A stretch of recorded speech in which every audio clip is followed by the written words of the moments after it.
The presenting sponsor of Rates and Barrels is Topps.com and Topps Project 70. Topps is celebrating the 70th anniversary of its very first baseball card design with a new program that pushes boundaries while paying homage to the company's heritage. Project 70 has brought together creators of all kinds for this extraordinary set. Graphic designers, tattoo and graffiti artists, animators, illustrators, painters, and even a jeweler make up the artist roster, which includes names like Snoop Dogg, Action Bronson, Ben Baller, Jeff Staple, Tyson Beck, Alex Pardee, and more. Each artist will select their own MLB players and Topps designs from any year to craft a unique story. Ever wanted to know what Jackie Robinson would look like in a 1971 Topps design? Or how about Pete Alonso as literally a polar bear? Now you can. 3 new cards launch daily all year long on Topps.com and are only available for 70 hours before they're gone for good. And while you're there, be on the lookout for special cards. Head to Topps.com to learn more about Project 70 and to check out which cards are live right now.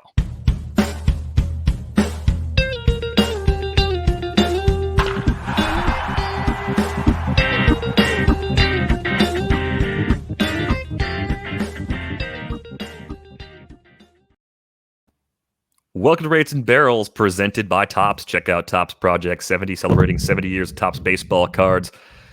It is Friday, July 9th. At least I'm pretty sure it's Friday, July 9th. Derek Van Riper, Britt DVR, Eno Saris here with you just ahead of All-Star Weekend, a much-needed break in the schedule, and lots of fun stuff to talk about on this episode. The Home Run Derby field is officially set. We will talk about the matchups in the first round, who we'd like to possibly win that event this year. We'll also talk about some players we're excited to see in the Futures game, which will go down on Sunday afternoon. A few of our favorite storylines from the first half of the season, and a question about innings concerns in the second half, what some teams might be doing to combat that. Let's get right after it, though. Let's start with the Home Run Derby. The field, 8 players in it. The bracket-style format continues. Great adjustment, as we talked about a couple shows ago. Shohei Ohtani versus Juan Soto, Joey Gallo versus Trevor Story, Matt Olson versus Trey Mancini, and Salvador Perez versus Pete Alonso, who could be one of the handful of players to win the event twice if he happens to win in Denver this weekend.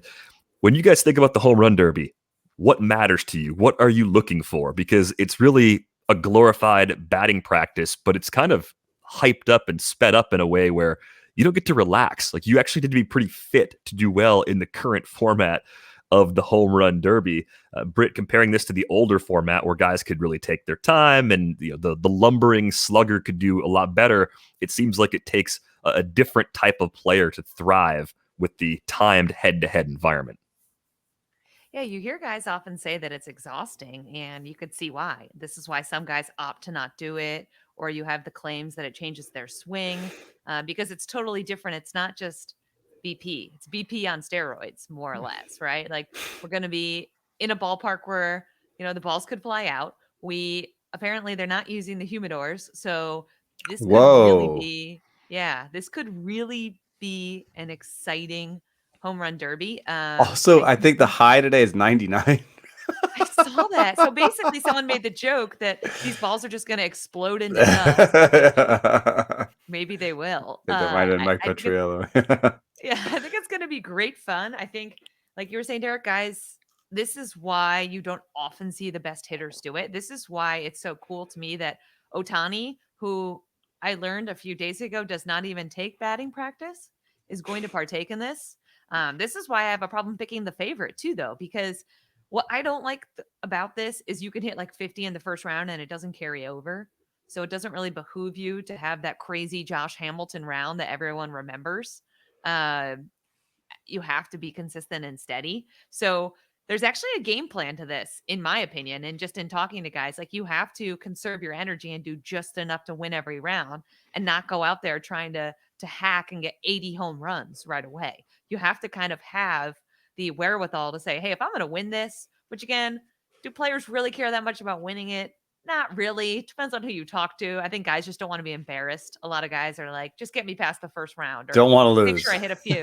Yeah. Like, it is sad when you see a guy go out there and he hits like 2 home runs, right? You're kind of like golf clapping and hoping that he hits a few more, because that's kind of embarrassing. But I think the Home Run Derby might be more exciting than the All-Star game this year, just because of the storylines. There's a lot of guys to root for. I'm really having a hard time picking a winner, as I said earlier, but also I want so many of these guys to win at once. Like Ohtani would be amazing to win for the sport. Trey Mancini, the guy beat cancer. Like, wouldn't that also be awesome? Like Juan Soto doing the Soto shuffle. Yes, please. Story, and maybe his last, few games in Denver. Yes, and he'd be the first guy to win at home since, remember Bryce Harper at Nats Park? What a show he put on. What a special moment it was for the home fans. I was there. It was incredible. So having a hometown player win is really special. Watching Joey Gallo is going to be great. I don't know how you guys feel here. I'm going to be just a huge fangirl out there in Denver. I want everyone to have fun and hit a lot of home runs. And I just don't know if I could pick a winner. Yeah, I mean, I think the potential for like an Ohtani triple crown where he like wins the home run derby, strikes out 3 guys in his inning of work, and then like hits a homer in the All-Star game, it would just be so mind-boggling. And he's had such a storybook year outside of the team wins perspective that I think that would be really fun. It would be something. It would be a storyline that we all deserve. I was thinking about this though, because we're talking about how much this is an athletic feat. It is interesting that he has kind of a longer swing, Yeah. And what if that like takes more to sort of duplicate each time? And he's just such a tall guy. I love Harrison Bader types. I've talked about this before, like guys that are just like fire hydrants. Like I think that Pete Alonso is a little bit closer to that, where it's just like kind of compact and like have a compact swing.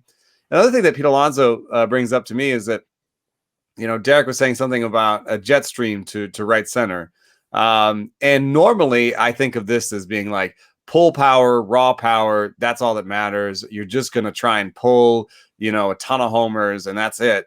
But Pete Alonso, the year he won, hit opposite field homers in the home run derby. I don't think I've ever seen that before. I think I saw him do that and was like, "Oh, you're gonna lose.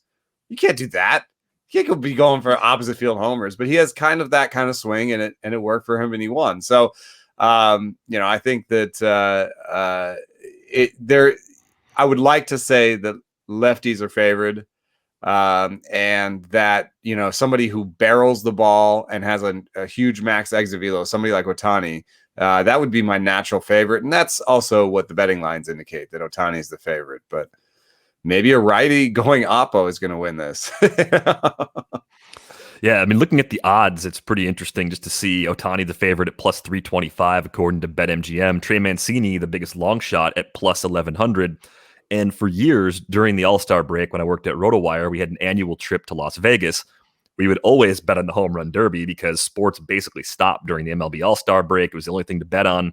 And usually you're just looking at the bottom couple names and trying to talk yourself into a longer somebody odds with good option. Odds. Yeah. Right, because I mean it's always been a relative crapshoot. A lot actually rides on just how good your thrower, your designated pitcher in this case, actually is. Like the person grooving you pitches. You think back to the Robinson Cano year, like his dad knew exactly where to throw him pitches that he could crush. Having a person comfortable throwing BP on a big stage actually matters. Like it's actually a thing. We've seen a couple guys go out there and get the yips, and that has cost guys an opportunity to win the Derby. I would look at Alonso at plus 500 as kind of a good value, relatively speaking, just because he has won it before. He should have every advantage in his first round matchup going up against Sal Perez. That's a great draw for Alonso. And just thinking kind of tactically about this, there is an advantage to being the higher seeded player, right? If you're the higher seeded player, I believe you get to go second. You know how many home runs you need. And like Britt was saying, if you're going first, you just have to hit as many as you possibly can and expend all of your energy. So that's one little thing that I think is kind of important to look at.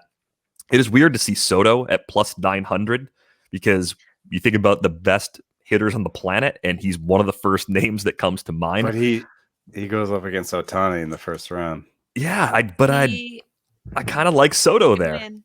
Yeah, I do too. You made that great point about Ohtani taking a lot of energy, and everything Soto does, like, okay, the shuffle certainly takes some energy, but his swing is just, I think, a little bit more effortless. Yeah. Ohtani has a violent swing, which is really hard to repeat that many times, I think. I think like him and Olsen, now that I'm thinking about it, like these are long swings. It's like, It seems like maybe they could be at a disadvantage. I don't know.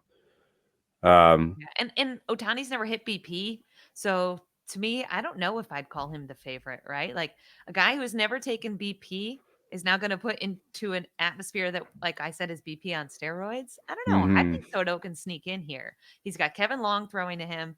He works really well with Kevin Long. He's the Nationals hitting coach. They constantly are doing cage work at like midnight. I kind of like Soto as an underdog here in that first round at least. Yeah, I'm with Britt on this one. I think at plus 900, especially Soto's the way I would try to go here if I was going to bet one of the longer odds options for this contest. You can also go AL player at minus 200 to win or NL player at plus 160. So in the NL player side, you get Soto, you get Story, you get Alonso. Kind of an interesting way to possibly go about things there. What does Ohtani do in place of batting practice? Does he do tee work like? I bet you he hits the high velo machine. Mm. He's kind of like one of these data tech guys, so I could see him just being like, "Why, dominate against a coach throwing 40? What is that going to do for me?" That's a fair question. Like, because BP is nothing like what you get in the game. I know it's more to calibrate your swing and work on that, but in terms of timing the ball, like, that doesn't really help you at all.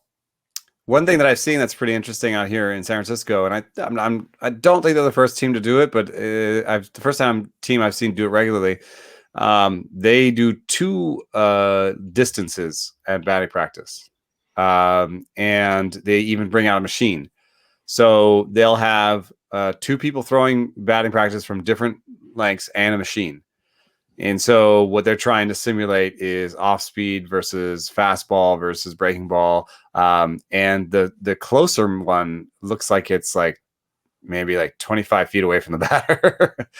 So, and that one sometimes is a machine. So they're actually simulating velo there. But it's weird because you have to pick it up so late. So, but there are teams trying to like fiddle around with batting practice, and I could see, and now that the media is waiting for them out on the field, I'm sure there'll be tons of players who are like, "Nah, I'll just hit in the cages down below." Yeah, I guess that's one way things could go. By the way, Ohtani's first half, which is still in progress, we still have 3 more days for him to add to this. He's at 279, 364, 700 for the slash line, 32 homers, 12 steals. He's got 63 runs, 69 RBIs in 84 games. He's got a 3.49 ERA and a 1.21 WHIP with 87 strikeouts in 67 innings pitched. I know this is something that was written about on The Athletic this week, but we really need to stop and just enjoy this as something we will probably never see again. Like, even if Shohei Ohtani is a great player in the big leagues for a long time, this could be the absolute best season he ever puts together. Yes. And I'm also tired of the Babe Ruth comparisons. Let's just enjoy Ohtani. And that's how I feel. People are like, is this what watching Babe Ruth was like? Well, I don't know. You guys none of us got to see Babe Ruth. So I know this sport is used. I know sports in general are about comparisons.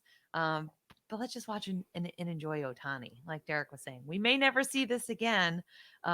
Is he the next Babe Ruth? I don't know. He's the first Shohei Ohtani, though, and that should be enough. Yeah.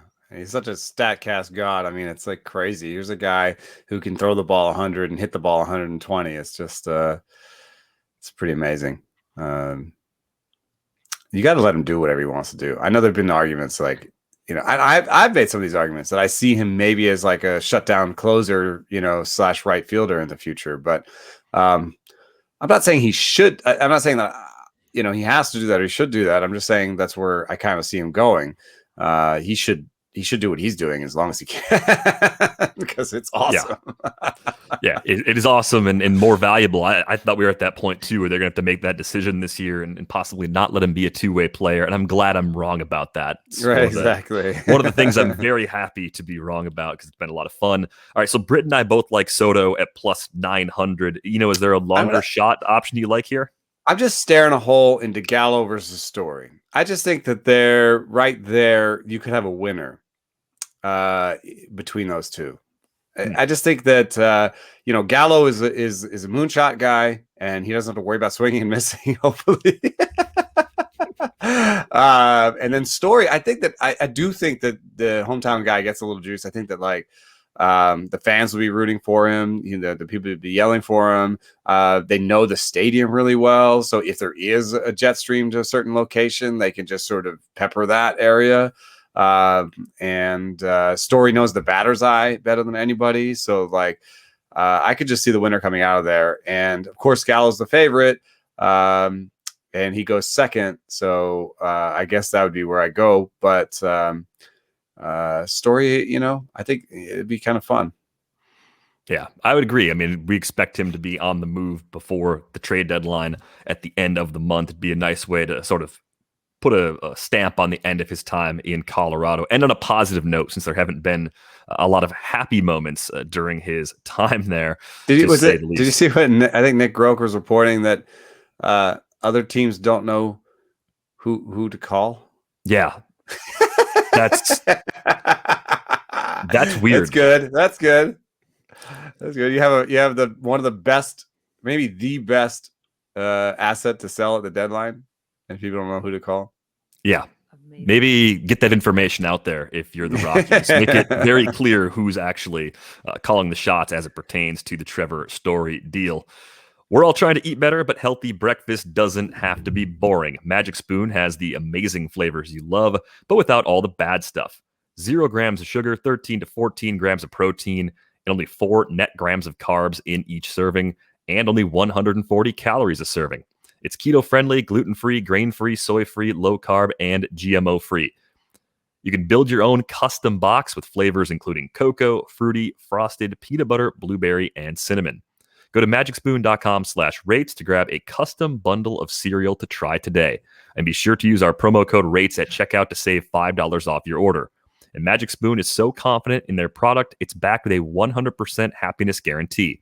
So if you don't like it for any reason, they'll refund your money, no questions asked. Remember, get your next delicious bowl of guilt-free cereal at magicspoon.com/rates and use the code RATES to save $5 off. Thank you, Magic Spoon, for sponsoring this episode. Look, no one's perfect. Even the best baseball players strike out with the bases loaded. The best golfers sometimes 3-putt with the tournament on the line. So if you feel like you come up short in the bedroom sometimes, it's perfectly okay. And if it's bothering you, there are options. Go to GetRoman.com/rates now. With Roman, you can get a free online evaluation and ongoing care for ED, all from the comfort and privacy of your home. A U.S. licensed healthcare professional will work with you to find the best treatment plan. If medication is appropriate, it ships to you free with 2-day shipping. The whole process is straightforward and discreet. And getting started is simple. Just go to GetRoman.com/rates and complete an online visit. Take care of your ED without leaving home. Complete an online visit today to connect with a doctor and take care of it. Go to GetRoman.com/rates now to get $15 off your first month. Look, there's a straightforward way to take care of your ED. GetRoman.com/rates. Get started now to save $15 on your first month of treatment. All right, so we've got the home run derby picks in the books. Let's talk about the futures game. It comes prior to the home run derby, but I think more people will take the time to watch the derby. Hopefully, more and more people are watching the futures game, though.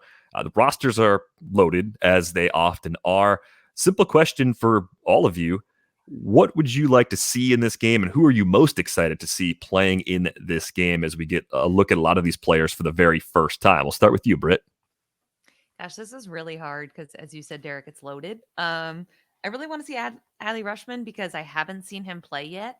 I keep meaning to make it down there. Orioles top prospect, one of the top prospects in baseball.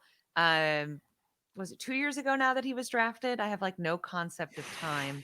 Everything in the post-COVID regime. Catcher, kind of the guy who, if you're an Orioles fan, you remember how much Matt Wieters was kind of run up the flagpole. Well, this is kind of the next. The projections were amazing. Yes, this is the next guy here. Looking at these rosters, though, it is unfair. Bobby Witt Jr. would be great on the AL team. You got Spencer Torkelson, who I'd also love to see. Then in the NL, it's also stacked. Cade Cavalli, the Nationals' top arm, one of the few guys in the national system who people believe is like a can't-miss prospect. Would like to watch him. more than anything, guys, I'd love this game to be more than 7 innings. Can somebody explain to me why a sport trying to celebrate itself with stacked rosters here, this is the all-star team of the minor leagues, is only going to play 7 innings? Why is that? Why? I mean, I think it's the pitching. They just don't want to, like, stretch the pitching, but invite more pitchers then. I mean, the rosters are fungible, like you could have a larger number of players there, and you're only asking 3 outs of these guys most of the time. So Yeah. that's one of the things that is actually a little bit misleading, I think, about the futures game sometimes, is that you're only asking 3 outs. A lot of these guys are starters, so it sometimes isn't the best place to scout a starting pitcher. They'll sit there and sit 100 for 3 outs, and they may not even throw their secondary as much. They may just be all fastballs. So I'm interested in some of the pitchers, but like Max Meyer stands out for me because I know his fastball and slider are good. He's close to the major leagues, and I think that he'll probably put on a show with those 2 pitches. So that's one that stands out. And then I'm always interested in like who's closest to the big leagues. So, there are some younger guys that are more exciting, and then there are more flawed older guys that are closer. But I'm me, dude. I'm always looking at the guys who might be a little bit less, people might be a little bit less lusty after, like Nolan Gorman and Elliot Ramos, who both have like near 30% strikeout rates, but are either repeating AA or playing in AAA, playing for a team that has a need at their position. I kind of want to see what that swing and miss looks like, Is it a velo problem? Is it a spin problem? Or is it just the byproduct of an aggressive power forward kind of approach? Yeah, I think it's a really good point about the pitching in particular. Just guys can max out. It's a showcase game, essentially. And you're not going to draw a lot of conclusions about a starter who's up 3 or 4 ticks with his fastball. That's not who he is most of the time. Yeah, it's more of just to sit back and enjoy, but also maybe like put the physical attributes of the player in place. You can see athleticism a little better in person than you can on a stats page, right? You can see, how does Marco Luciano look? What do his movements look like? What does his swing look like? There's some things like that I think are pretty stiff, like stiff versus loose, right? And then and speed is not always easy to see. Like there are guys who have some speed, but just aren't asked to steal a lot in the minor leagues, and they might have 3 to 4 steals or something, and you don't know how fast they are. Or guys that steal a lot that are not as surprised, like maybe not as fast or is not as sort of liquid as you'd like. So yeah, definitely. I like that. I like the sort of looking at their body movements. Yeah, and Luciano, I think, is pretty high on my list of players. I had him in a dynasty league, never had seen him play before, was excited about what he was doing. The league unfortunately folded, so I'll have to get Marco Luciano in a different league once he gets closer to the big leagues. But he's having a great season at low A, first full season for him in the minors, and 14 homers, a 134 WRC plus. He's young for the level. He's just one of those guys that could move very quickly in that giant system and has a huge ceiling. I would say Shane Baz is still very much on my radar because I'm convinced he's among the players in this game that we'll see in the big leagues before the end of the season. I think seeing him in a shorter outing might be more indicative of what he will look like when the Rays bring him up this year, because I don't know if he necessarily comes up as a starter, even though long term I think he's absolutely in their plans as a starter. So I think in that case, I'd be a little more intrigued by, he's hitting what does the top velo look like? Yeah. Like he's maxed out at 101. Like that's a pretty good late inning. If he comes up in the McClanahan role of last year, right? Bingo. So those are the 2 guys I'm really excited to see. I think everyone wants to see Jason Dominguez. I've compared him to Cameron's dad's Ferrari and Ferris Bueller, just because the Yankees, they've kept him kind of in the garage and complex league all season long. This is really our first chance to see Jason Dominguez against some advanced prospects. What does the bigness look like? Back to your point about like looking at the bodies. Like I've seen some footage, and it, okay, I've seen some video, and he looks big, and he looks like he hits bombs. But how does it move? Because he used to be kind of a little bit smaller, and then he just really blew up in terms of size. So is he is he like more Vladdy, or is he, when we first saw him, people were talking Mike Trout, but he almost seems like he blew past that in terms of size. But Mike Trout is that like ideal combination. That's why he's so amazing, is he's that ideal combination of power and speed. He's almost like a middle linebacker in football, where he's like, that's the thing that always stands out for me when I see Mike Trout is like, whoa, that dude shouldn't be that fast. You know what I mean? Like, that dude is big. He shouldn't be that fast. That's like the kind of thing you see when you watch football or basketball sometimes. You don't always see that in baseball. In baseball, you're like, that dude is big. He's not fast. Yeah, with Trout in particular, like if you imagine Trout playing high school football, he was the guy that probably get 25 tackles every game because he was the first one of the ball playing in the middle of the defense. All over the field, yeah. Question for you about body type descriptions. You mentioned fire hydrant earlier for Pete Alonso. A fire hydrant in my mind is more of like a running back or a fullback if we're sticking with the football body type. Alonso's a little bit big. He's a little bit big. I was thinking Harrison Bader. Bader's the fire hydrant for me. Yeah. Baseball, just the physiques are just totally different. They're more everyday than your football. I did want to mention, though, before we get too off tangent, in the Futures game, what's not really getting any attention, and I think is notable, is Rachel Balkovec is coaching. She's the first woman to coach in the Futures game. She's in the Yankee system, right? In the minor leagues. Yeah, she's spent about 15 years. It's by no means a token gig. She's been working hard for about 15 years now. Was with the Astros for a while. Has stints in the Dominican Republic and speaks Spanish. And she is going to be the first in the history of the Futures game to be on that staff. It's a pretty big deal. Will often get overlooked, I'm sure. But I did want to mention that because I just think it's pretty cool. Yeah, that's a really cool thing. I did see her name on the rosters now that I think about it. It's a great call to bring that up, too.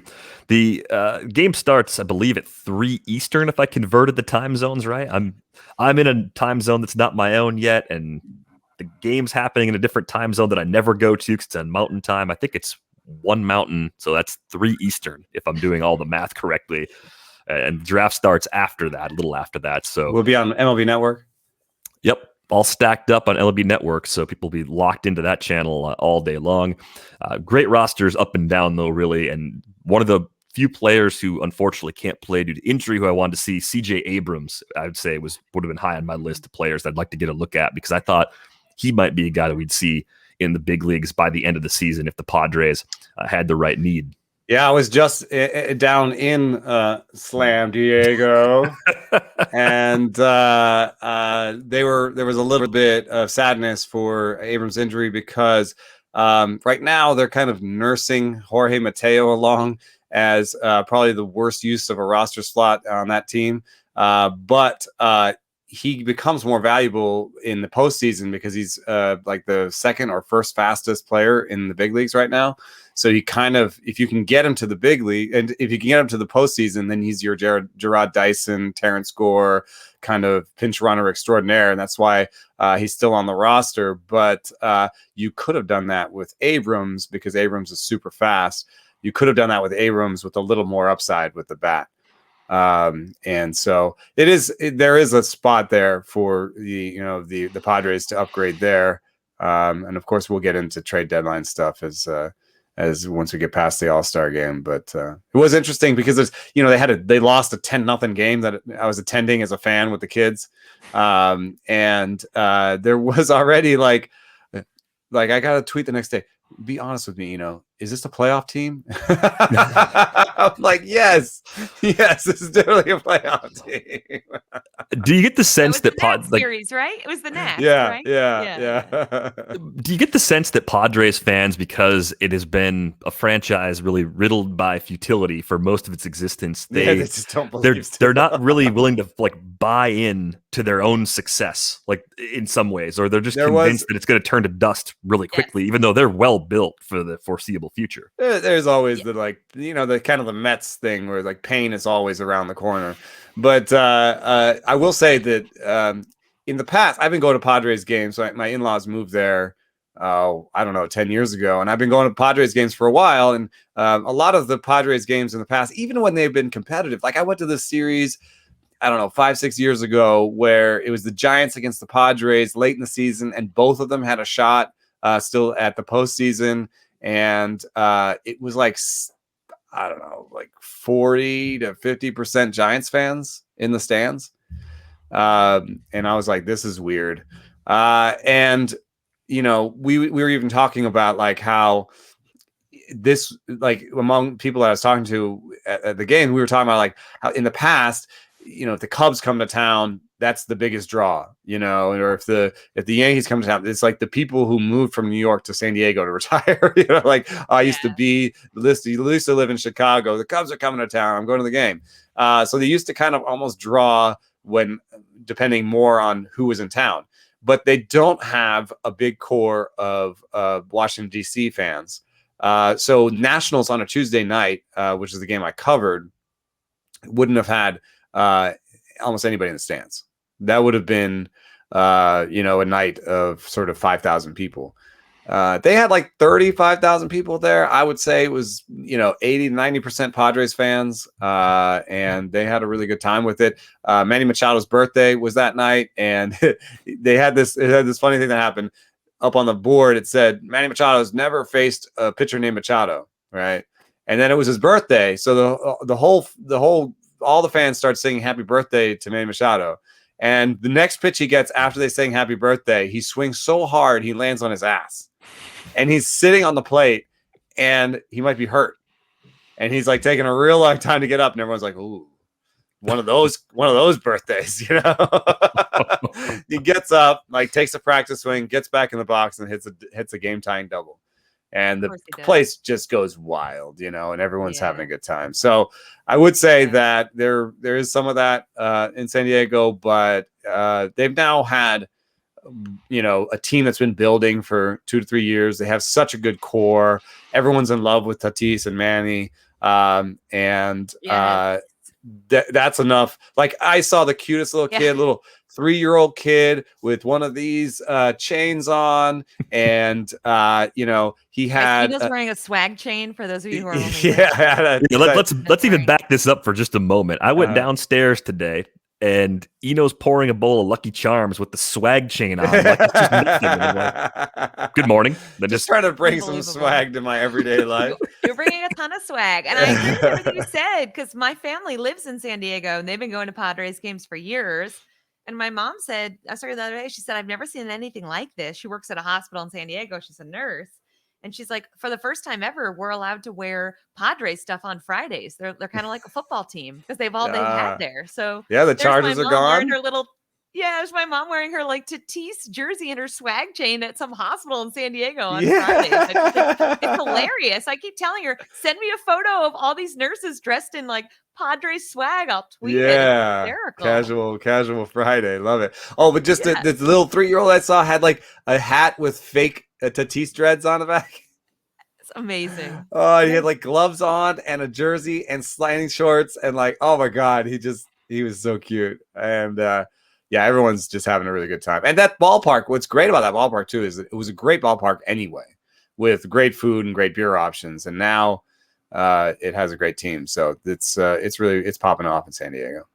Yeah, one of my favorite places to go catch a game. I caught a couple there, 3, 4, probably 4 years ago now. They were still pre-competitive mode for sure, but didn't change anything about how much I enjoyed the park and the area around the park. And I would say the Padres are among my favorite first half storylines. We expect them to be good again, but I think I had a little bit of that.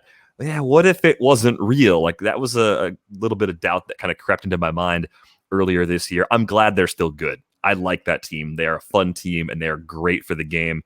I think the other big first half storyline, aside from Ohtani, who we talked about earlier, we've talked about Vlad Jr. in recent weeks, like Vlad rising to stardom.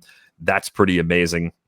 I think the Giants have to be part of this too, because I think the Giants, and maybe people who live in the West Coast feel differently than I do about this, but I think of the Giants as one of those teams that when they're good, that's also good for the game. You want your kind of pillar franchises to be competitive, to have success, to draw big crowds, to be a good marquee sort of team. And the ways they have done it, the things they have accomplished with the resources they have in place, they're getting as much out of a group of players as any team in the league right now, where they're exceeding expectations. I keep waiting for that fade to happen, and they're at least well in the driver's seat for an NL wildcard spot, if they don't win the division, which I didn't think I'd be saying in July. Like, they actually look like a possible contender in the NL West as we get to the second half of the season. Wouldn't it just be a poke in the eye of the analytics nerds if the old dudes won? No, not really. I mean, kind of, but I mean, but they've embraced it. They're winning because of analytics too. You know, it's not, they're not like taking all the. I mean, they are taking the old guys because they're undervalued. I mean, because the analytics say they're still good, and they're coaching the heck out of them with the largest coaching staff in the big leagues. And I, you know, really interesting people. You know, they've got Fernando Perez, who's like a poet, former baseball player / poet. He's one of their coaches. They've got Alyssa Nakin, one of the is she the only woman coach in the big leagues? On the big league level, yeah. On the big league level. And just like 3 hitting coaches is not super rare. There are like probably about 8 teams that do that, but they have 15 coaches, and the next tier of teams, there's a bunch with 13. So they were like, we're going to coach the crap out of this. We're, you know, like teacher to student ratio. We're just going to have a ton of teachers here, and you got someone to talk to at any time. And something I didn't put in the story though, and this goes back to the old regime. If they talk to somebody, they have an internal communication system. And this is something that other teams that don't have. This is what separates some of the haves and the have-nots. They have an internal communication system where they're like, I just talked to Brandon Belt. We talked about not getting too rotational, and we did this drill with the net. We're hoping the outcome is more line drives up the middle. Bing, bang, boom. It's like cues, drills, conversation, who the coach was, who the player was. You just fill it in, and that sounds like maybe a TPS report. You know, it's really annoying that you have to do that, but really, I think you can do it in like 5 minutes. And what's amazing about that is you press enter, and everybody in the organization knows that you just did that. Anybody who logs onto Brandon Belt's page says, oh, you know what? Now is not the time for me to go talk to Brandon Belt. I know who Brandon Belt is. You know, he's not a guy who wants to get overcoached. And we just talked to him today. So I'm going to stay away from him for a little bit and let him work on whatever he's working on. And you can also then go later and like, every time we told the player this cue or we used this drill, we got these kind of results afterwards. So it's like an analytics dream to get that kind of data. And so it's a combination of them. They were actually pretty far out in front of this because of Silicon Valley. You know, even Sabian and Bobby Evans being more of a sort of scouting forward group, they had this in place where they were communicating all the time with all their scouts and all their coaches in this very centralized information system. Yeah. I mean, if we're talking first half storylines, guys, like we have to mention Jacob deGrom though, and the fact that the Mets are in first place. Yeah, that's another big storyline. You hit on some of the ones that I definitely would have mentioned, Derek. I think the White Sox are an important first half storyline. With the injuries too. It's crazy that they're this good and they've had so many injuries. I feel like maybe we underestimate how good they might be in the postseason. Like maybe they're a World Series contender, like a championship contender, because they've been sort of humming along, and then they are going to get some of these guys back. Like Eloy is going to be back in a few weeks, I think. Yeah. So I mean, you know, you look at some of like Jason Stark's, I always love Jason Stark's midseason column where he goes through, and I guess I kind of forgot that Rodon was released or waived last year, or non-tendered. That's what it was. And it's remarkable to be where he is, which is leading the White Sox, and some of the reasons that they've been able to keep afloat. So I think the White Sox are always going to be a storyline, just because of Tony La Russa. And like you mentioned, the injuries, you know, they're a very good team. We talked about the Giants, like getting off to that fast start, and it looks like it's not just a fast start, right? They're going to continue to hold this over. On the flip side, look what happened to Cleveland. Look what happened to Chicago. I mean, you look at some of these teams that were playing, we can all probably say way above their skis. They've flatlined here. The Giants haven't had this like 2-week losing 13 of 14 kind of stretch. And I just don't think they're going to at this point in time. They may have a bad series, a bad week. I just don't think they're set up for that kind of. I think the imposters have already been revealed here by this like mid-July, you know, there was a kind of point. There was a finding from our 60-game season. We were looking at how much information you get about a team by season length, basically. And one of the things that we found was that like sort of 60 to 80 games really does separate teams, and that there's not that actually that much more information we gain. That like we have a good sense of who's good. Now, of course, injuries can still happen. Other things can still happen to change. And I'm not saying that like these standings are set in stone, but like you said, like we've had flashes in the pan, like the Cubs, and they've fallen back already because we've given them a fair sample. I mean, we're getting up on 90 games here. So I think that the Athletics kind of, having 50 wins already is kind of is a cool story because, they get counted out every year.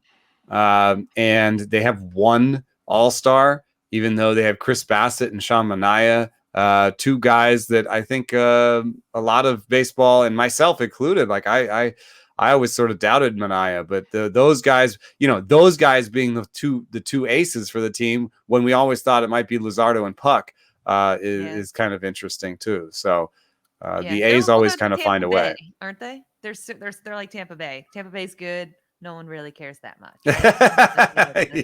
Cool, they're good on no money. People don't realize how incredible and amazing that is, and these teams have fun and personality. And, I think on the flip side, we can't mention first half storylines. Maybe this isn't a favorite, but don't act like some people listening to this podcast are not watching the Yankees this dumpster fire going on and excited. I know some of you out there are like, you know what? I don't feel bad. Well, it's a storyline, so it doesn't have to be positive, right? So on the negative side, I think the Yankees and Braves are disappointing a lot of people. And it's interesting because they are close enough to 500 where, they could get it going. And the Yankees have more favorable underlying stats than the Braves. The Yankees are third in barrel rate, have the best bullpen by WAR. Like, as much as people are chicken-littling that situation, I think a couple things could go right with them. Like Tyon is kind of back on his horse. If something like that happens, if Kluber comes back and pitches it all, I could see the Yankees kind of sneaking in on a wild card and surprising people, and they would go back and be like, "Oh, Cashman's angry speech turned it all around," or whatever. But the Braves, on the other hand, I don't know. I don't see the same like, "Oh, look at this. They're unlucky here and unlucky here." They're just not quite as good as we thought in a lot of different ways, and then suffered some injuries that were key too as well. Yeah, I think the key in the AL West is just that Boston continues to play at a level above what anyone would have expected, right? I said they were good enough to finish third in the division, and I was called jabroni. Clearly, they are at least good enough to finish third in the division, but are they really this good? They're 20 games over 500 right now. The Rays we expected to be good. We thought this was going to be Rays versus Yankees for the division, and then maybe the Jays or the Red Sox would push for a wild card. That's what we expected coming into the season, and things haven't fallen into place like that. The AL East is really tough in large part because the Red Sox are exceeding expectations. Yeah, I mean, okay, we have to say they're a surprise. I don't know. This is something because I've lived in Boston. I went to school in Boston, and my dad's been a Giants fan since the 80s. So, I've been going to Giants games since the 80s. I don't get the sense of like, do people hate the Red Sox as much as they hate the Yankees? No, they do not. Do people hate the Giants as much as they, like you mentioned that? Do you hate the Giants like that? The only people who really hate Giants fans are Dodgers LA fans. Yeah. Because outside of the West Coast, we don't care about the Giants. Like they're pretty much irrelevant from just like a day-to-day fan perspective. Maybe they're actually sort of similar. The Giants and Red Sox are like they're good teams with big budgets that have some hate in small rivalries, but outside of those regions, people are like, okay, the Red Sox are good. That's fun. Yeah, if you're caught in the middle, if you're not a Cardinals fan, you hate the Cardinals. Like that's the rule in the middle of the country. Right? And I don't really know if the AL Central fans have strong rivalries. It feels like that division has maybe the weakest rivalries of all the divisions in baseball. Like, do you think there's a lot of animosity between Tigers and White Sox fans or Twins fans and anybody? Like, Twins fans are generally so polite. Why like, that's is just that? I don't know why they're nice. They're Everyone's crap weather. nice. No, They gotta- maybe there hasn't been like a dominant team. Part of that, yeah. They haven't had one team run the division for 40 years. Like that hasn't really been the case. And no real big budget team sort of outspending the rest. Although the White Sox could have the ability to, maybe. Yeah, they do. They feel like they're on a pretty level playing field across that division more often than not.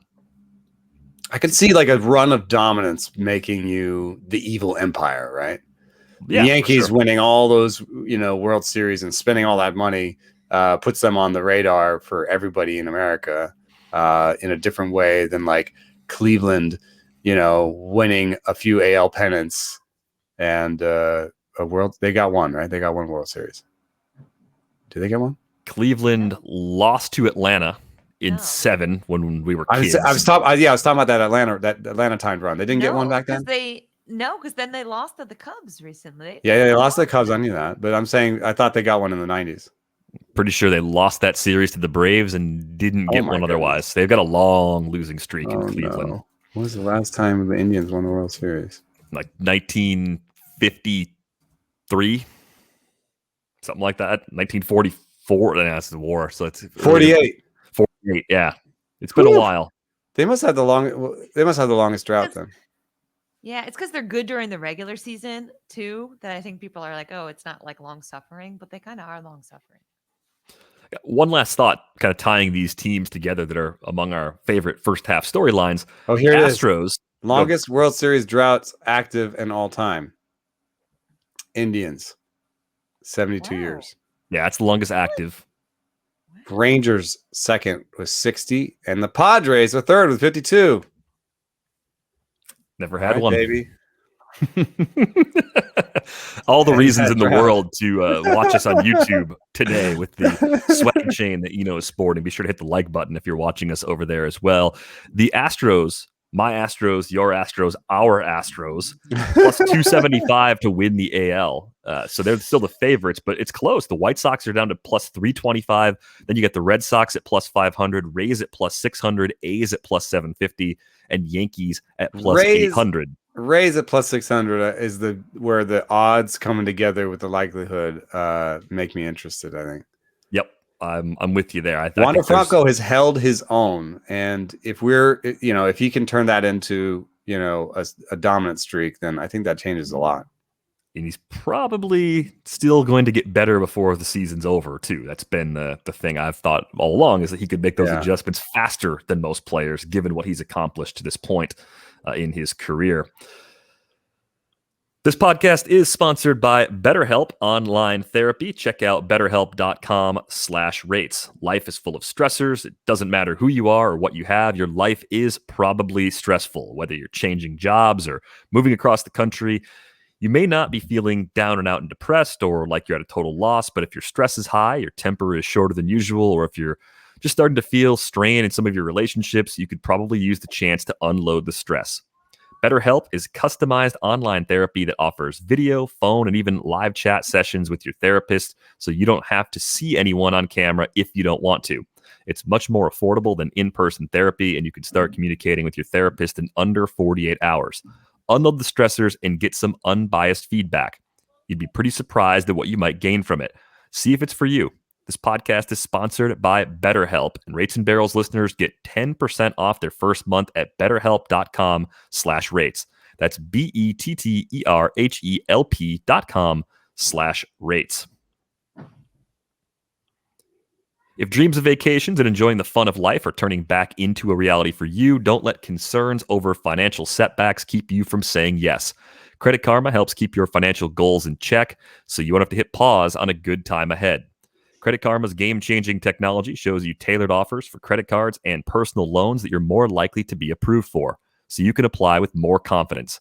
They use your credit and other financial information to show you custom recommendations. Whether you want cash back, travel rewards, or to consolidate debt, Credit Karma can help you find the offers that fit your goals. With a selection of options and approval odds, you have the power to make informed decisions. Credit Karma. Apply with confidence.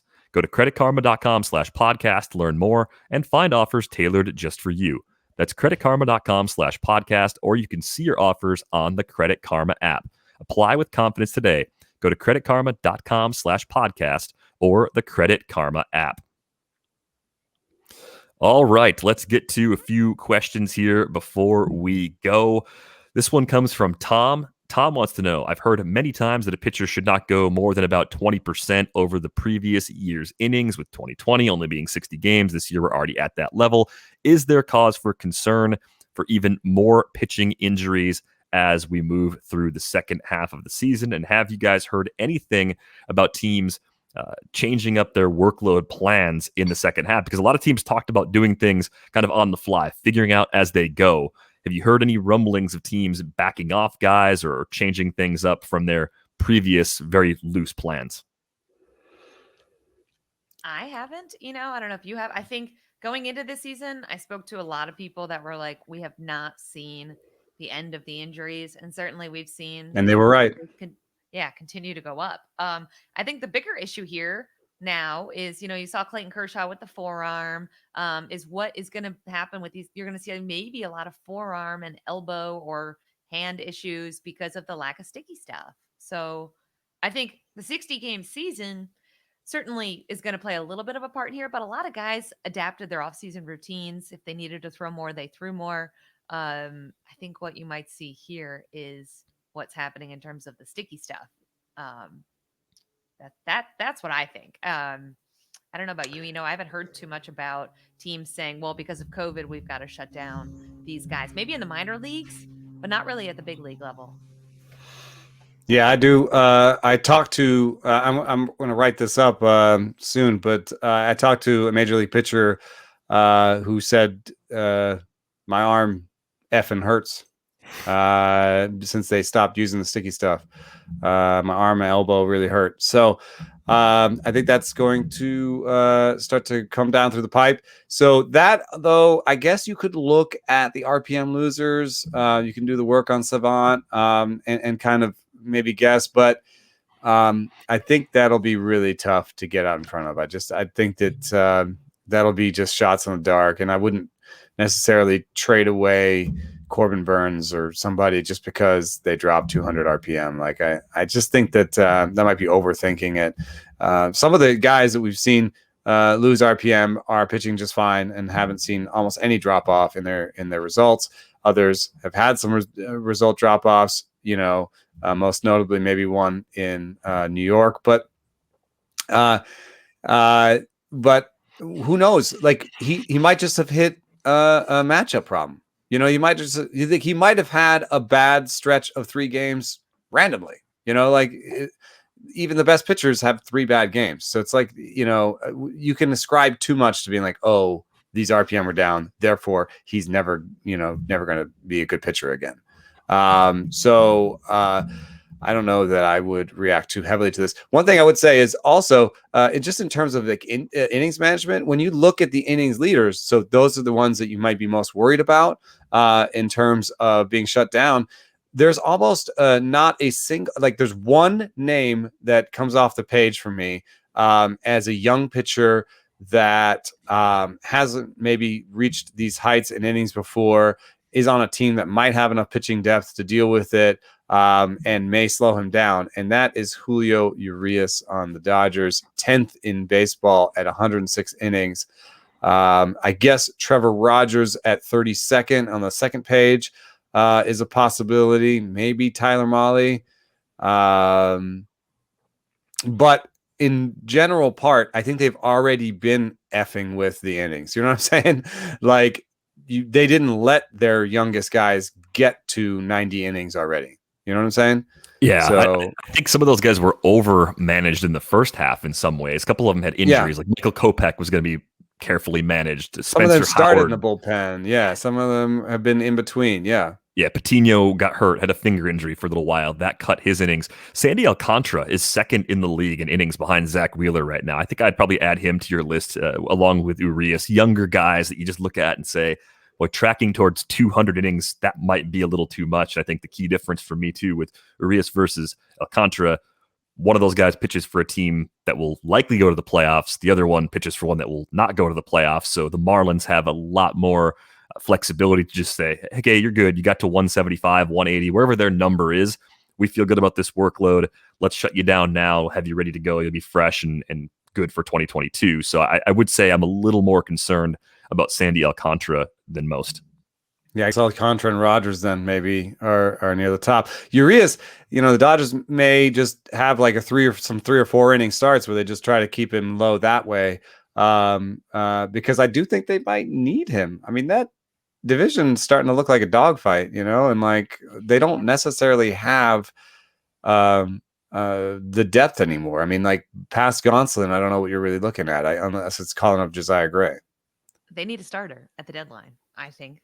Yeah. Starter. Yeah, probably. I don't know what's going to happen with Kershaw. And again, I think this is going to be how do you parse out what's a COVID-related shutdown versus what's a regular shutdown versus a guy sore because of sticky stuff, or maybe he didn't sore otherwise. Like you will kind of drive yourself insane, right? Like chasing your tail in circles. It all kind of factors in. There's no like control group. That's perfect. And then on top of that, we like just an extrapolation of what you're saying is we also don't know, like certain teams are better at keeping their coaching their pitchers through COVID. Like that was one thing. I was talking to Kyle Bodie and he was really proud of how his Reds have been doing. Guys like Gutierrez and Santillan and those guys are coming up. They're coming up with 90 plus pitches. They can pitch through 5 innings, whereas other teams don't necessarily have that with their young guys when they come up. And he was talking about all the tech and stuff that they did to stay in touch with their pitchers during COVID and stay on top of that. There are other organizations that were just like, hey, see you when I see you. We'll let you know when we have spring training 2.0. And some of those, like the Cardinals, are having massive injuries up and down their pitching staffs and are struggling right now with pitching depth. So, I did single out one, in either direction, but I don't think even, if I used all my sourcing that I could really give you a ranking of like how well they would coach their pitching staffs over COVID. I don't even think I could tell you. And I wouldn't necessarily go pick up Vlad Gutierrez because the Reds did a better job during, so there's not really, it's really, I think it's one of these things where it's like, it's really hard to find something actionable here. It's like oh man, we're all screwed sort of situation. It really is. I think outside of those handful of younger guys, especially the 2 in Miami, where you can just really kind of figure out the plan if they want to cut things short. Everybody else is just still trying to figure it out. They're working in the dark with a flashlight, just trying to figure out where the next innings are going to come from because they don't really know. They haven't gone through any of the changes like this. We had an email come in from Ryan trying to help us out here. He writes, "You guys talked about it today, and it got me wondering. I know there are foods that do certain things to your body. For example, eating too many carrots makes your poo orange.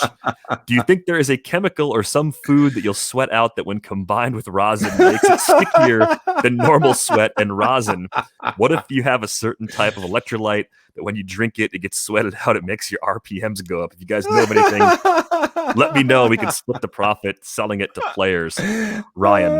I love it. Well, I think that maybe the answer would be like more salt, sweating out more salt, but then I think that you might get dehydrated doing it. But it is interesting to turn your body into a spider tack machine. Yeah, I mean, I know you can, if you eat too much garlic, you just smell like garlic. It kind of comes out of your pores. I don't know if stickiness, tackiness is something you can change about your sweat, but it's one of the more creative solutions to creating a sticky substance problem that I've seen. One thing I love about this though is absolutely the way pitchers think. Like this will not be the first or last time that this thought has been had, as great as it is, because I was talking to a pitcher about developing a new ball. Britt and Lindsay and I have a story up on The Athletic about developing a new ball. And he was talking about like the idea that they might spray the balls with like a tacky substance. And he's like, okay, spray the ball with a tacky substance. I'm going to rub all the tack off of one ball, throw it away, ask for a new ball. Now I've doubled up. And I was like, oh my God. And he goes, oh, you have a thing you spray on the balls that's tacky? I'm going to find out what that substance is and just spray that on my hands. Bam, double tack. And I was like, oh God, your depravity knows no bounds. So you're telling me somewhere in this country or somewhere in the world, there is someone eating gallons of honey every single week. They're slathering honey on bagels, on pizza, on hot dogs, on everything they eat because this is the testing it stickiest against food the I know about. Rapsodo. And trying to see if they can make that sweat stickier. I do think that eventually there is going to be some kind of pre-tag, and there's almost no way to stop, like what Eno said. These guys are going to find the line and push it and push it and push it. And as long as it's not the level that it got to, I think most players are going to be okay with it, right? Like they're going to be okay knowing that some guys are using a little extra, as long as we're not using tucking spider tack and getting. Yeah, I think that was this player's point too. Is like I don't think the problem is these smaller levels because I think it's almost impossible to stop pitchers from doing this sort of stuff. The problem was like plus 500 RPM, like just blowing people out of the water with glue, basically. Yeah. God, I hope no one's putting glue on a bagel. No, I didn't mean it that way. Tell everybody who may want to come to our little all-star shindig on Sunday. That's right. On Sunday in Denver, we are playing wiffle ball at Tivoli Brewing with beers and at least one food truck, which now I really hope the one that shows up at least. But Tivoli Brewing from 4 to 7, wiffle ball and beer, and should be fun. Outdoors, hopefully cool down a little bit by then. Denver looks pretty hot, but I'm excited to do it. Oh, there will be I found out a portable PA system. So if you don't want to do the playing, maybe you can take over the DJing or the announcing. I might want to take an inning with my old-time announcer voice. Here comes Britt DVR to the plate. Amazing. Derek, I think we should FaceTime you for at least part of this. Please record He this. laces a double to center field and she's off to the races. Can you imagine living in a world where everyone talked like that? Did they, or was it just like the technology that sent them through like that? I mean, every voice you heard on the radio sounded like that. It kind of did. That's amazing. Oh god, truly amazing. If you want to join in the festivities, I think there's still some room there. You get the links on Eno's Twitter account at Eno Saris. You can find Britt at Britt_Giroli. I am at Derek Van Riper. If you don't have a subscription to The Athletic, you should get one. They are $3.99 a month to start at theathletic.com/rates and barrels. Going to have a lot of great stuff coming out in the next couple of weeks. More questions to be answered. Feel free to send us questions, rates and barrels at theathletic.com. Happy to answer as many of those as we can as we get ready for the second half of the season. That is going to wrap things up for this episode of Rates and Barrels. We are back with you on Monday. Thanks for listening.